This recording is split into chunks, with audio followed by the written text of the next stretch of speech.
Welcome to the broadcast, everybody. Today we will be focusing on a review of Meghan's latest podcast, To Be or Not To Be, where she focuses on the B word. The B word, whisper it. We learn in this podcast that Meghan doesn't say the word. You know, that word beginning with B and rhyming with which? No, she's too demure. I just can't bring myself to use it. What, bitch?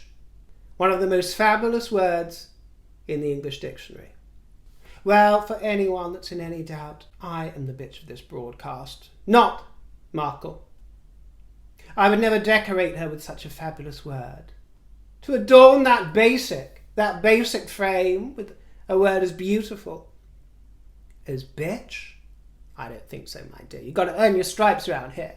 So you can call me one as much as you like, my dear, but she ain't that interesting. She ain't that exciting, my loves.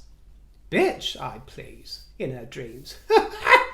I ask you. But I'm sure, I'm probably not allowed an opinion on what it's like to be called a bitch because, I'm not a proud woman of colour and I haven't been through the hardships that she's been through.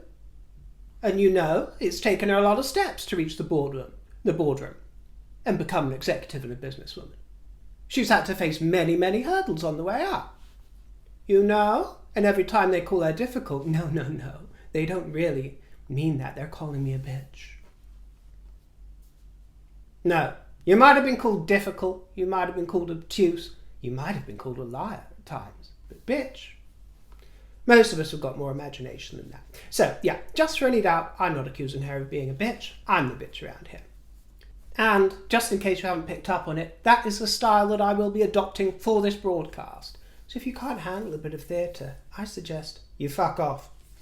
Oh yeah, and there'll be some fruity language as well, so trigger warning. Not. I can get a life. By the way, this is a channel for grown-ups. Can I just make this clear? This is a channel for grown-ups. Not for namby-pamby sensitive souls. Some of them pop up occasionally. I think, what are you doing here? And why do you think that I care?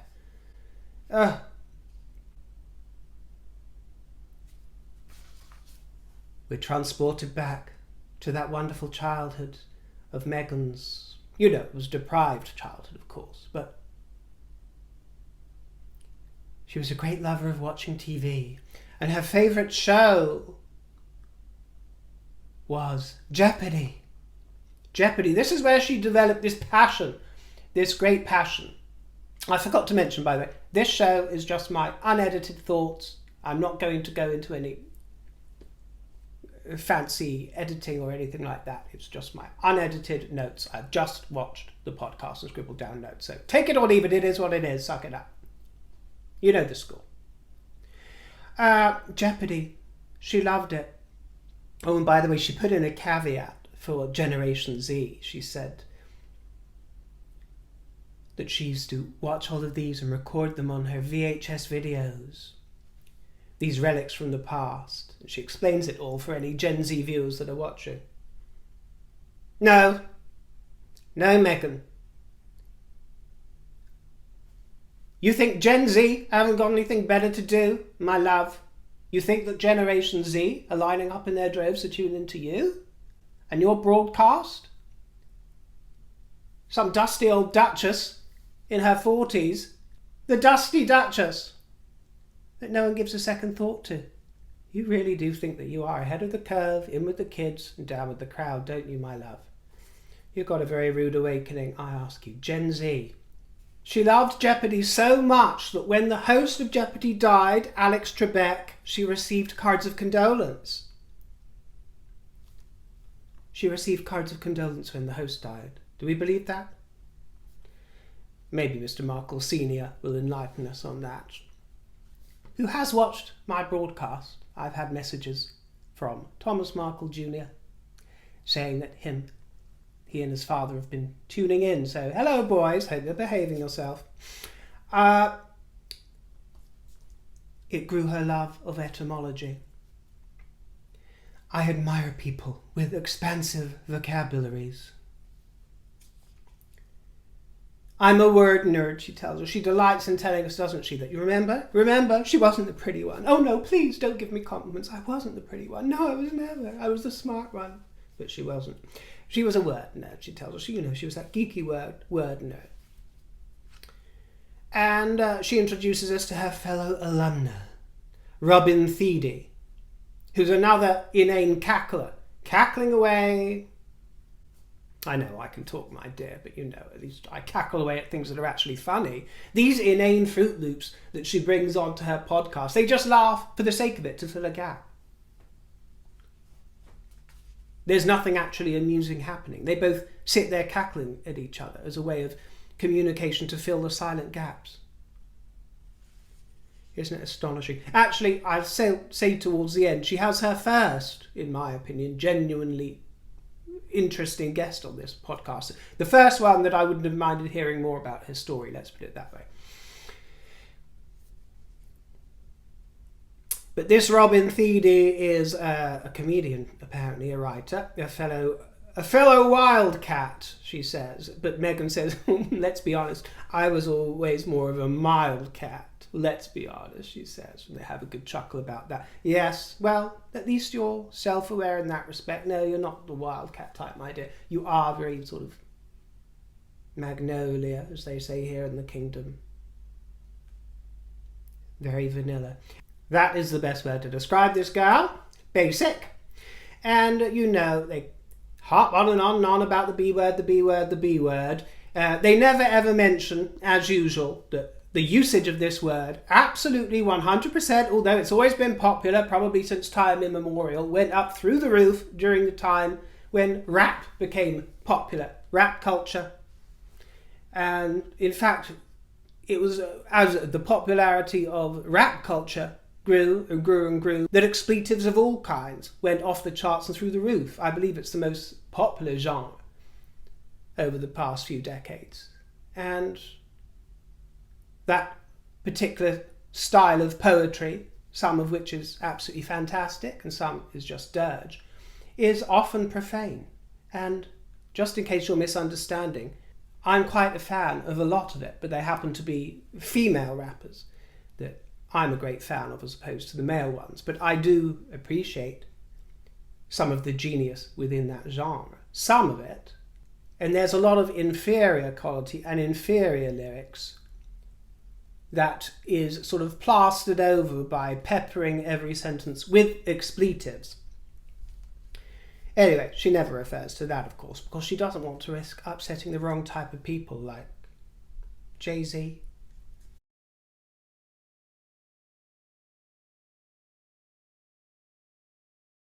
And this was something that I picked up rather interesting in the translation, because when you listen to Archetypes, you can click a button and read a translation. And it's not a flawless translation. I don't know if somehow it's automated or has been hurriedly typed up by somebody, but there was a reference to old Kate in the translation, which it did cross my mind. Did somebody put that in there on purpose? I'm not suggesting Meghan, maybe a member of staff, but probably not. Might just be my imagination. But that's what it said. Robin had said, if somebody's gonna call you a bitch, I'm gonna call you a bad bitch and tell you how amazing you are. And then it sounded like she said, well, there's nothing wrong with being an okay bitch. I couldn't really hear what she was saying, but it was translated as, there's nothing wrong with being an old Kate, as long as you're not being a basic bitch. So that was rather amusing, but also it was rather amusing that she said, be any kind of bitch, but don't be a basic bitch. That is Meghan Markle. If she was going to be any kind of bitch, I wouldn't use that word for her because she's too boring, because she's too basic, but that is exactly what should be, isn't it? I've said it many times. Basic bitch. If anyone epitomizes that, it's her. Enough said. I mean, for a person who hates the word so much, this is giving me hives. Stop this ridiculous act, Meghan. We all know you're too pure to be pink. You'll never be one of the pink ladies, ever. Get out there with Paddy Simcox, my dear. And Eugene. You ain't ever going to be one of the pink ladies. We all know that. And we're pleased about it, because we don't want you in our crew. But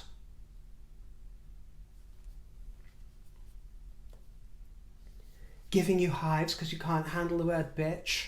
The juvenile nature of this woman is absolutely astounding, and it's been illustrated so wonderfully over these podcasts. That's been one of the joys of it, if you want to put it that way.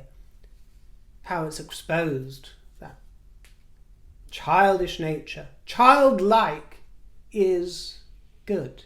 It's playful, but not childish.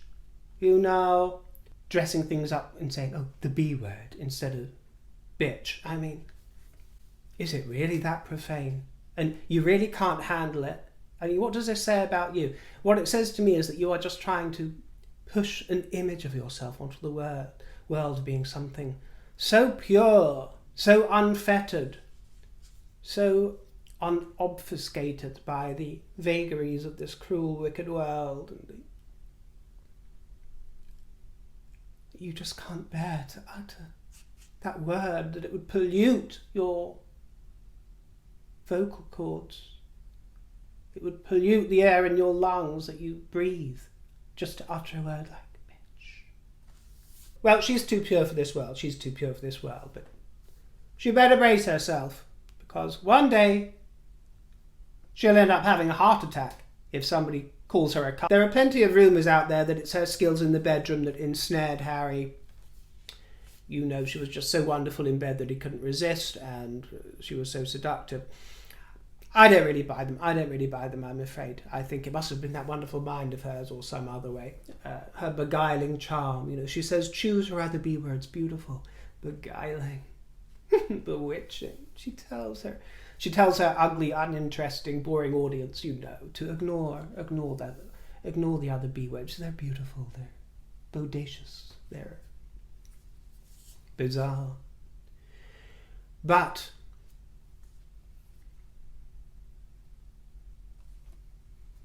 I don't buy that she was ever this athlete in the boudoir. I don't believe that she was ever exciting in that way. How can a woman who can't bring herself to utter the B word be good in bed? Do you know what I mean? You know, you've got to have something intrinsic in your nature, my dear, to make things pop.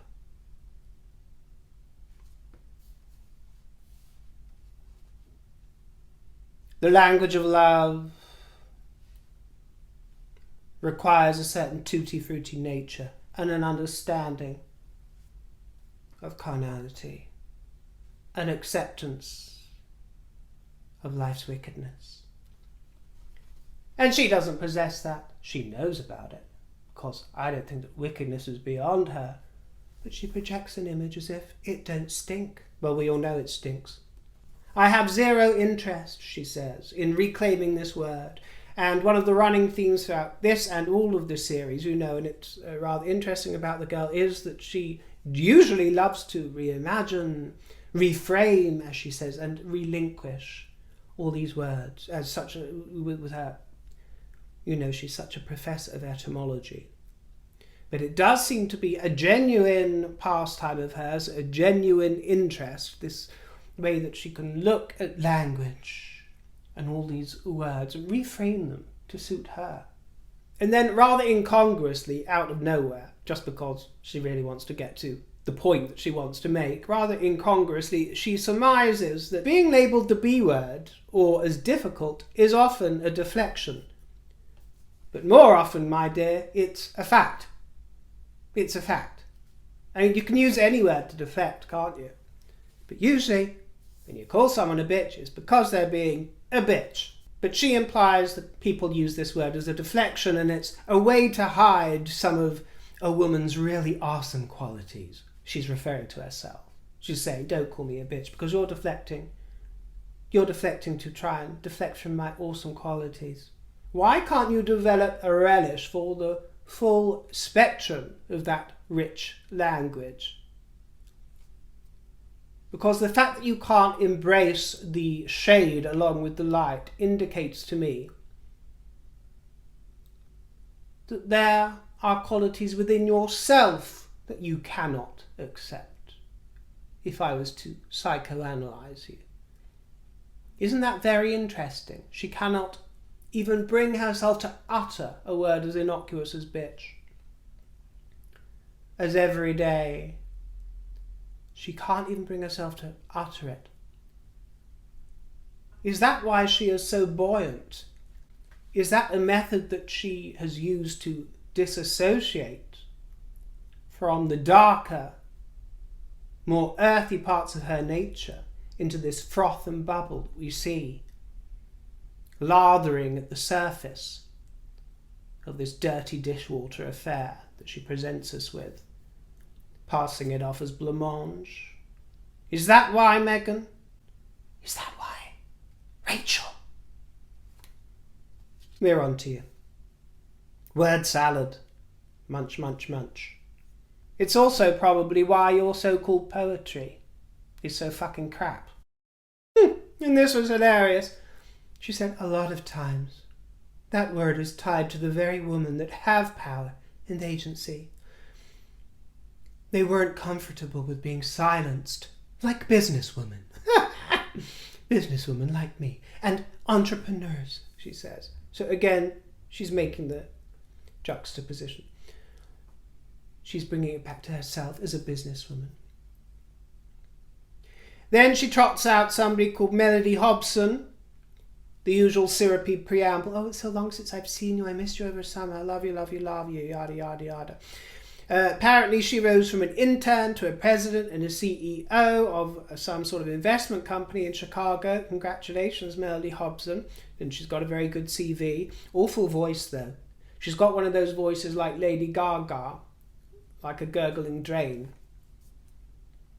But throughout her career, Melody has worked incredibly hard to have a seat at the table, she says. And yes, a lot of those times the tables have been full of men. Now, look, I don't want to detract from anyone else's experience out there. I know that men can be men and that they can give women a very hard time. But 2 points I want to make. One is Meghan's experience and one is mine. And Meghan's experience is non-existent.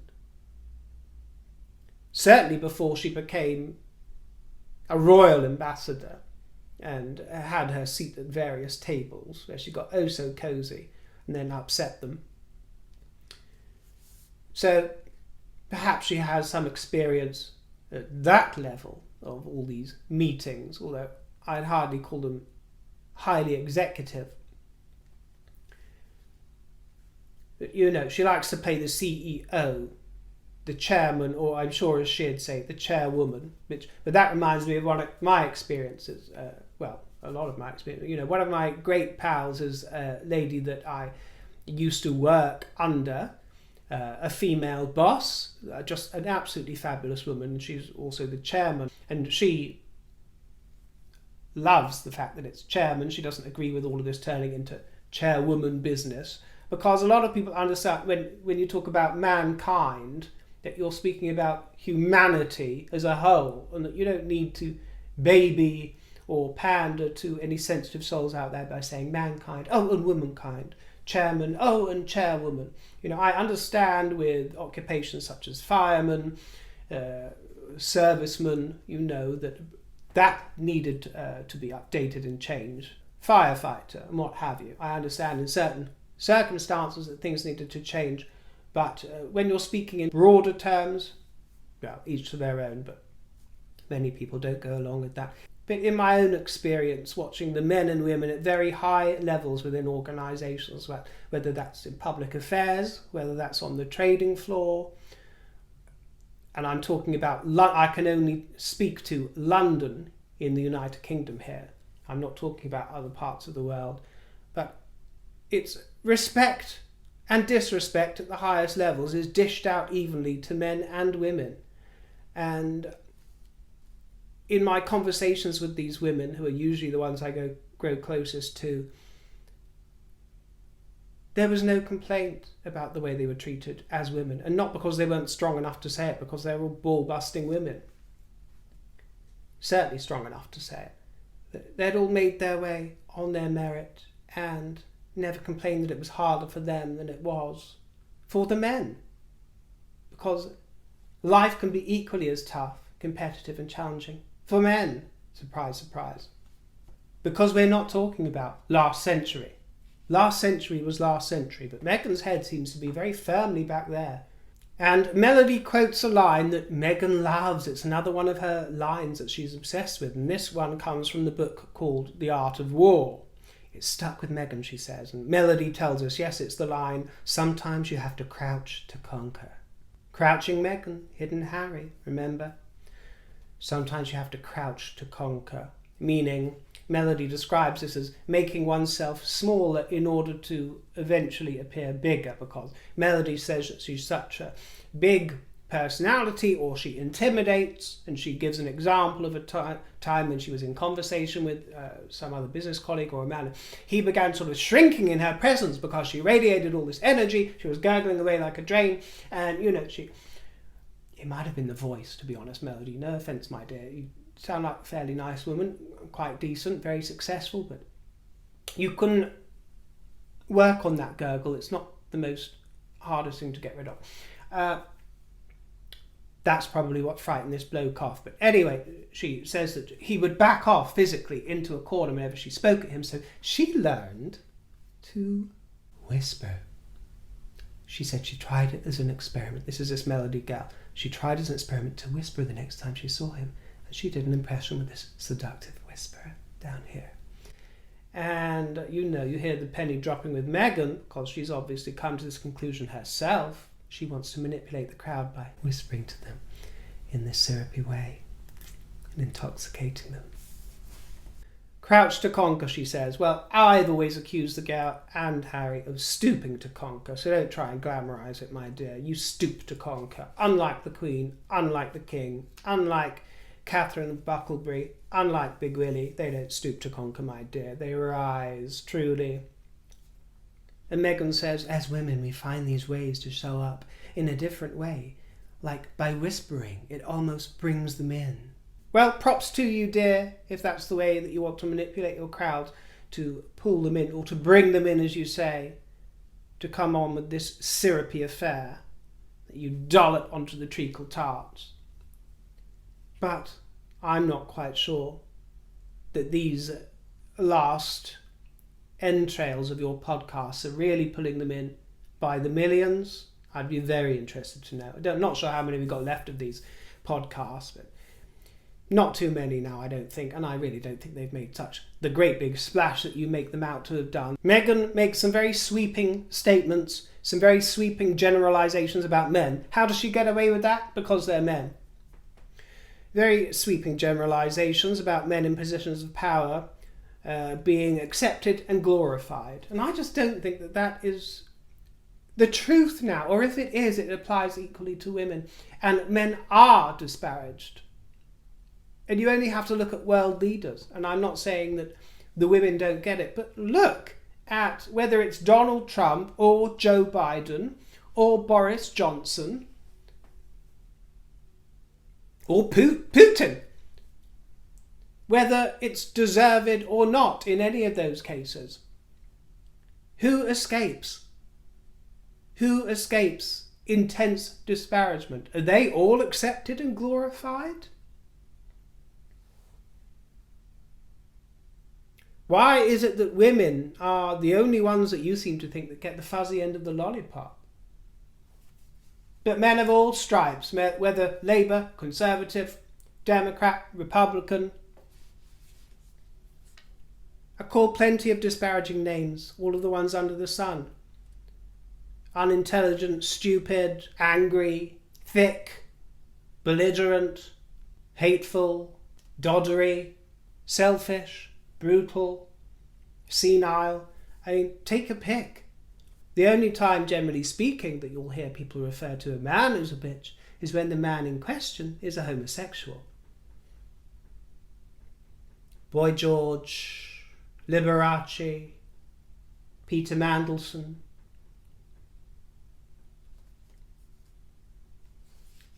It's always some old queen, isn't it? Oh, what a bitch he is, or what a bitch she is, you know. And you'll rarely hear them complain about it. I certainly don't. But Rachel, how would you ever truly understand what goes on in a regular boardroom, in a regular city, in a regular job with a regular vocation? You are too busy standing around holding briefcases in your scanties. That was the extent of your job experience, lover. Lover tits. I mean, what actual experience, before you became a dusty duchess, what actual experience do you have of that sort of high level? You didn't achieve any of that, even with your glorious qualifications from the Immaculate Fart and so on. You were a briefcase girl, and then you were a soapy. And that's wonderful, but don't try and tell me that you were some high-level executive. Don't try and tell me that you were some ball-busting businesswoman or an entrepreneur. No, my dear, you're a hustler, and you got very lucky.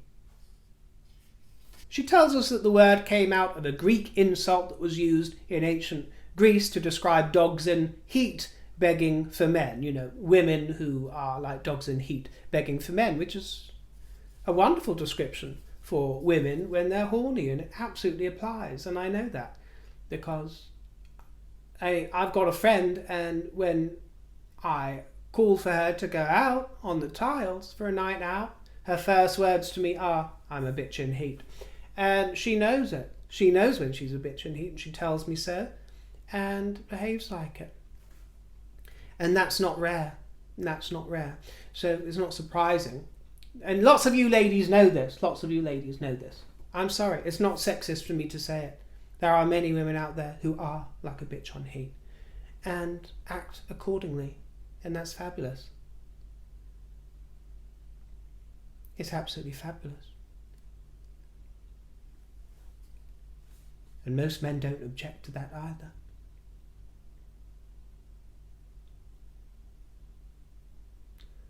So another useless story about the beginnings of this word.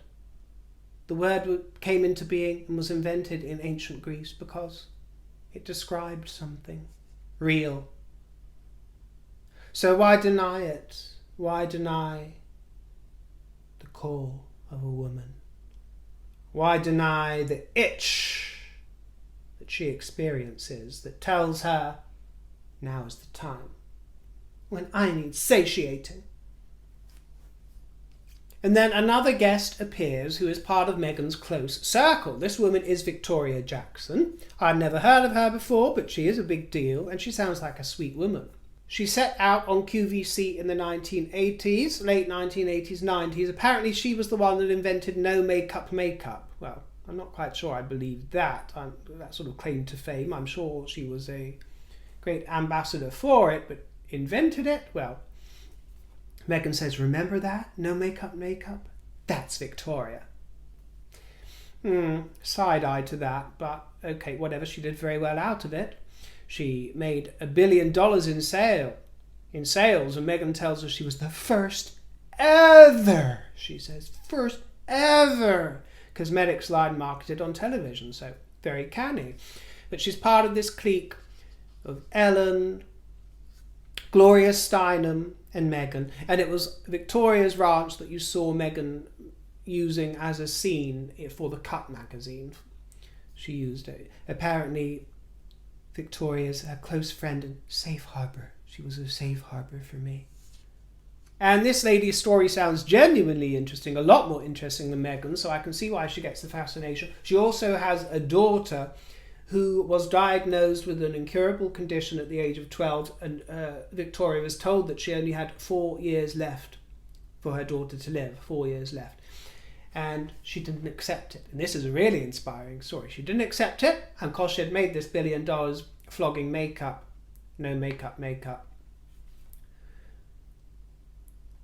She put $70 million of her own money into research and science and finding some kind of cure. Well, they didn't find a cure, but they did develop very effective therapeutics. The daughter is now 29 years old, so she went on a lot longer than 4 years and hopefully will go on for much longer. So that was heartwarming to hear. And she also spoke very shockingly and movingly about how she had been the victim after waking one in the middle of the night, thinking it was a brother or something coming into her room. She had awoken and been attacked by this pillowcase attacker that was apparently famous in America, attacked in the worst way, and assaulted, and had lived to tell the tale, but obviously through a very harrowing lens. So she sounds like a very inspiring woman, and I wish that the whole episode had been devoted to her. But to be quite honest, it had, I was thinking, this is actually quite an interesting one, and then I realised, but it has absolutely nothing to do with the subject, because as she confirmed, nobody really ever called her a bitch. She seemed to insinuate she'd been called or perceived as difficult a few times, but I got the impression that no one had ever actually called her a bitch, whether directly or indirectly, so I couldn't really see the relevance. And she rounds it off with more word salad from the first one, who sounded like a drain, who said, "We thank you, Meghan. Thank you for all you are doing to shine a light on these issues which are so critically important for our society. I ask you." And Meghan says, "We're reframing, we're reclaiming, or simply relinquishing. That's the dance I feel we did this episode. We're dancing.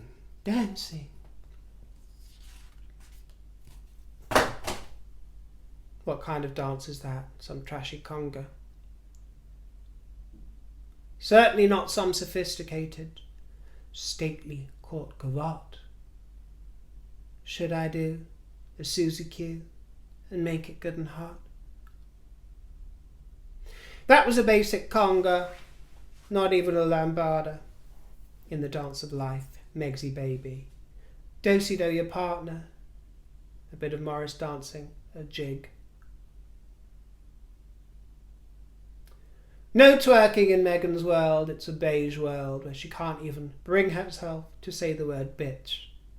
And I'm not even going to say that she is one. I'm just going to say that she's boring AF. And the podcast was a snore fest. I really hope that this review wasn't quite as dull. I do what I can. Take it or leave it. But for all you bitches out there, I thank you very much for joining me. And I look forward to seeing you in the next bitchy broadcast. My lovers, my tip jar is in the description below. So don't be a bitch. Cough up and make it rain. I'll see you next time, my lovers. Okay. Toodle pip.